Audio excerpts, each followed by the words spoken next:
আলহামদুলিল্লাহ, আজ 12ই রবিউল আউয়াল। রাসূলুল্লাহ সাল্লাল্লাহু আলাইহি ওয়াসাল্লাম এই দিনে দুনিয়ায় আগমন করেছেন। রাসূলুল্লাহ সাল্লাল্লাহু আলাইহি ওয়াসাল্লামকে আল্লাহ তাআলা এমন সময় পাঠিয়েছিলেন যখন গোটা পৃথিবীতে অন্ধকারে আচ্ছন্ন ছিলেন। এই অন্ধকার বলতে মূর্খতা, পাপে নিমজ্জিত ছিলেন। এই জাতি পথ হারা ছিলেন, এই জাতি দিক হারা ছিলেন, আল্লাহকে ভুলে গেছেন।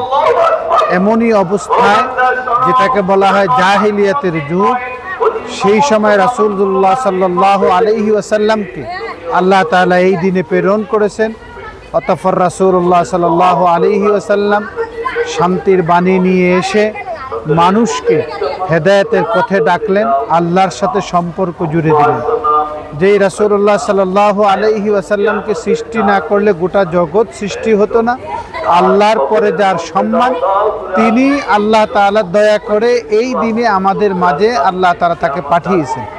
আর কোনো দরখাস্ত নাই, কোনো নিবেদন নাই, আবেদন নাই। আল্লাহ তাআলা দয়া করে আমাদেরকে সেই হাবিব সাল্লাল্লাহু আলাইহি ওয়াসাল্লামের উম্মত বানিয়েছেন।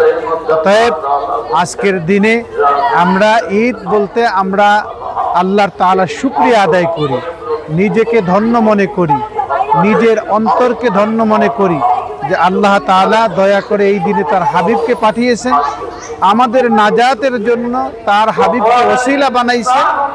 আজকের দিনে আমাদের শপথ নেওয়া উচিত, যেই বার্তা নিয়ে, যেই দিক নির্দেশনা নিয়ে রাসূলুল্লাহ সাল্লাল্লাহু আলাইহি ওয়াসাল্লাম দুনিয়ায় আগমন করেছেন, আমরা যেন রাসূলুল্লাহ সাল্লাল্লাহু আলাইহি ওয়াসাল্লামের সেই সুন্নত মোতাবেক চলে রাসূলকে সত্যিকার ভালোবেসে আমাদের জীবন, আমাদের সমাজ, আমাদের রাষ্ট্রকে সুন্দর করতে পারি। আল্লাহ যেন সেই তৌফিক আমাদেরকে দান করেন।